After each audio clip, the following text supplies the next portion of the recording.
الحمد لله وحده والصلاة والسلام على من لا نبي بعده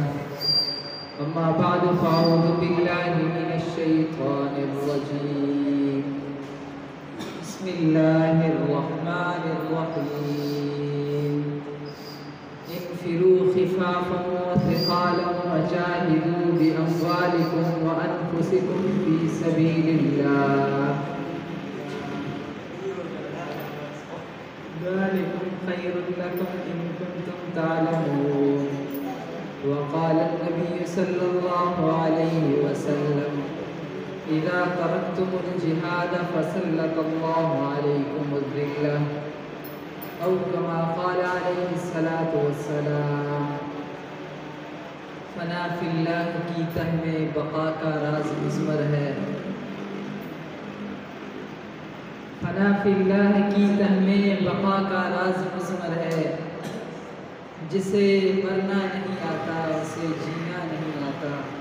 میرے انتہائی واجب الاحترام قابل قدر معزز بھائیو دوستو آج کے اس پروقار اور بارونق محفل کے اندر چند معروضات سخن آپ حضرات کے خوش و گزار کرنا چاہوں گا اللہ رب ذوالجلال سے دعا ہے کہ اللہ رب العزت مجھے صحیح بولنے کی اور اس کے بعد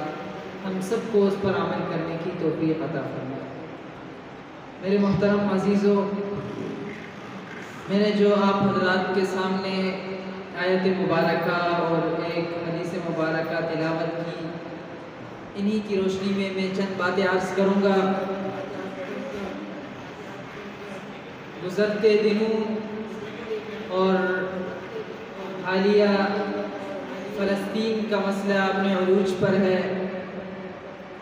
جہاں دیکھو جہاں نظریں دوڑاؤ جس محفل میں بیٹھو چاہے وہ مسجد کا میدان ہو یا مدرسے کا یا آپس کے چند لوگوں کی گفتگو ہو وہاں پر بھی گفتگو کا موضوع یہی فلسطین نظر آتا ہے میرے عزیز دوستو اللہ تبارک و تعالی نے قرآن مقدس میں اور نبی علیہ السلام نے اپنے احادیث میں امت کو طریقہ بتا دیا امت کو سلیقہ بتا دیا امت کو ایک راہ دے دی امت کو اس پر چلنے کی تلقین کی میرے عزیز دوستو آج بھی ہم اس منظر کو ملاحظہ کر سکتے ہیں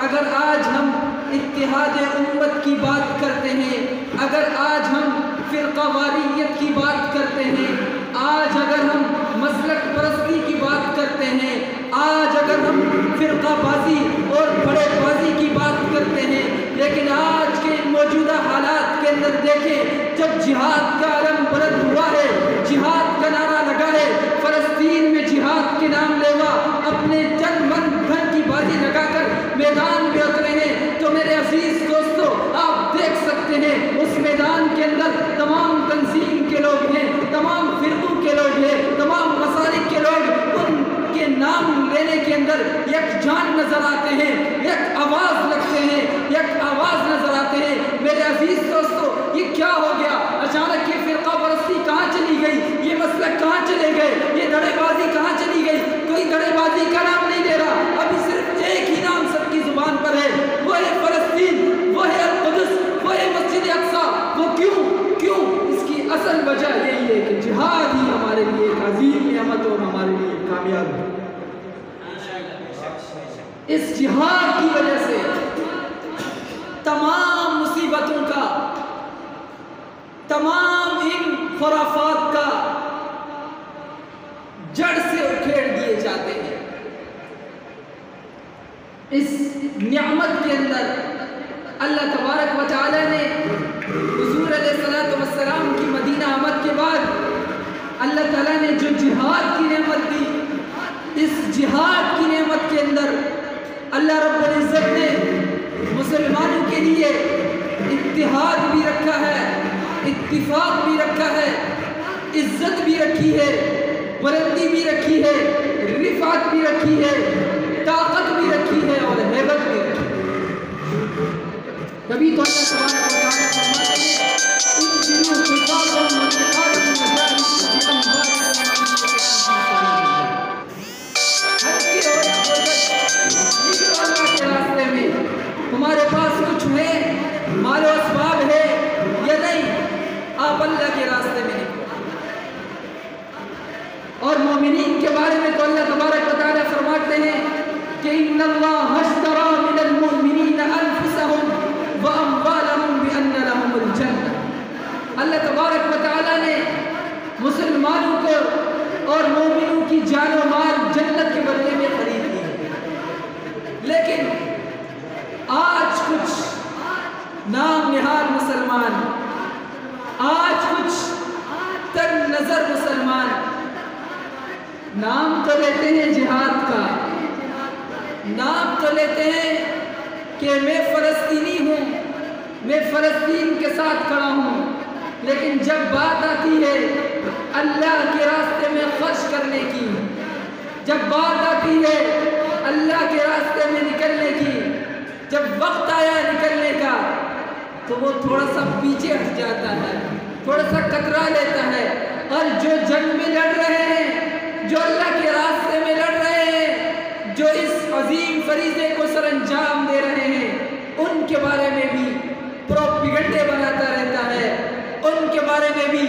باتیں بناتا رہتا ہے کہ یہ اس فرقے کے لوگ ہیں، اس فرقے کے لوگ ہیں۔ میرے عزیز دوستو، میرے عزیز دوستو، اگر ہم جہاد نہیں کر سکتے، جو جہاد کرتے ہیں، کر رہے ہیں، ان کے لیے ہم آواز تو اٹھا سکتے ہیں، ان کا ہم ساتھ تو دے سکتے ہیں۔ اگر ہم فلسطین نہیں جا سکتے، کیا ہم بیٹھ کر ان کے لیے آواز اٹھا سکتے ہیں؟ ان کی جانی نہ صحیح ہماری مدد تو کر سکتے ہیں۔ آپ کے پاکستان کی کئی تنظیمیں، الخدمہ ٹرسٹ اور دارالعلوم کراچی بھی فلسطین کے مسلمانوں کی مدد کے لیے پیش ہے۔ اگر ہم وہاں نہیں جا سکتے تو یہاں ہماری امداد کے لیے ان کا تعاون تو کر سکتے ہیں۔ میرے عزیز دوستو، ہم دیکھتے ہیں کہ مسلمان ذلت و پستی کا شکار ہیں۔ وہی مسلمان جو عروج کو چھو رہے تھے وہ آج زوال کا شکار ہو رہے ہیں۔ وہی مسلمان آج کفر کے شکنجوں میں پھنسے ہوئے ہیں۔ وہی مسجد اقصیٰ، وہی القدس جو حضرت عمر کے زمانے میں حضرت عمر نے اپنے للکار سے فتح کیا تھا، صلاح الدین ایوبی نے اپنی تلوار سے فتح کیا تھا، وہی القدس، وہی فلسطین آج پنجہ یہود میں ہے، اور ہم مسلمان سوائے باطل کے کیا کریں؟ ہمارا فریضہ، ہمارا حق صرف باتیں کرنا ہے۔ آپ سوشل میڈیا پہ دیکھیں، آپ سوشل میڈیا کی خبروں کو سنیں، غیر مسلم ممالک جن کا فلسطین سے کوئی تعلق نہیں، پھر بھی وہ فلسطین کے لیے آواز اٹھا رہے ہیں، فلسطین کی مدد کے لیے پیش ہے، لیکن ہمارے 57 کے قریب اسلامی ممالک چند لفظ بولنے سے بھی کترا رہے ہیں۔ میرے عزیز دوستو، یہ ہمارے لیے لمحہ فکریہ ہے۔ ہمیں اس پر سوچنا چاہیے، اس پر غور و فکر کرنا چاہیے کہ مسلمان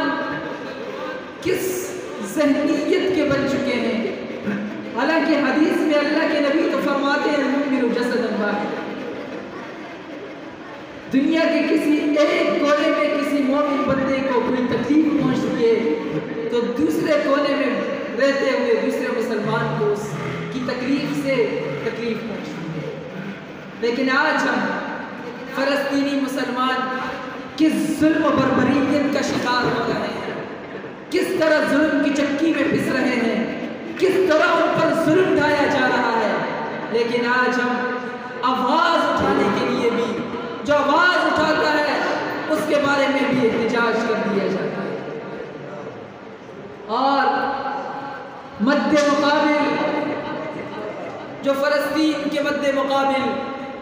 اسرائیل اور اس کی متحدہ طاقتیں ہیں، اسرائیل کی جو متحدہ طاقتیں ہیں وہ صرف باتیں نہیں کر رہے، وہ صرف نعرے نہیں لگا رہے، بلکہ وہ الکفر ملت واحدۃ الکتاب میدان میں اتر چکے ہیں۔ وہ بھی اسرائیل کے ساتھ اپنے جھوٹے اور فریبی ہتھ کنڈوں میں فلسطینیوں کو پھنسا رہے ہیں۔ کل کی ہی بات ہے کہ ایک ہسپتال پر، فلسطینیوں کے ہسپتال پر اسرائیل نے حملہ کر کے کتنے بے گناہ معصوم ماؤں اور بہنوں اور بچوں پر حملہ کیا اور ان کو اپنی ظلم و بربریت کا نشانہ بنایا۔ ہم سوائے دیکھنے کے اور کیا کر سکتے؟ ہمارے حکمران، ہمارے لیڈر، ہمارے بڑے جن کے پاس اقتدار ہے، جن کے پاس طاقت ہے، جن کی زبان میں طاقت، جن کے پاس افراد ہیں جو فلسطین کی مالی کے ساتھ ساتھ جانی بھی مدد کر سکتے ہیں، انہوں نے سوائے منہ سے منہ میاں مٹھو بننے کے سوائے کیا کیا؟ بس انہی باتوں پر اکتفا کرتا ہوں۔ اللہ تبارک و تعالی مجھے سب سے پہلے اس بارے میں سوچ اور فکر رکھنے کی توفیق عطا فرمائے، اس کے بعد ہم سب کو اس بارے میں گہری سوچ فکر اور اسلامی نظریہ عطا فرمائے۔